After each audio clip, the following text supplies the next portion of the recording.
ଗପ କହି କହି ଲକ୍ଷେ ଜନ କୁଆଣି ମୋ ହାତେ ଧରେଇ ଦଉ କାହାନର ଜର ଲାଗିବା ଗରୁ ତୁ ମତେ ଘୋଡେଇ ଦଉ କଳା କାନୁ ମୁଟୋର ତୋ ଯଶୋଦା ପଡ଼ିମା ମୋର ତୋ ଗର୍ଭରୁ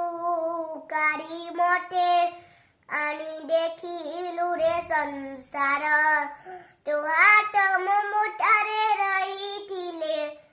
ପାଦ ଧରି ତୋରା ନାଉଥିଲେ ମୁଁ କିଛି ଖୋଜିବିନି ମା ତୋ ବିନା ମୁଁ ରହିପାରିବିନି ମା ତୋ ବିନା ମୁଁ ରହିପାରିବିନି ସିଂହାସନରେ ବସିବାକୁ କରେ ଯେ ଲାଭ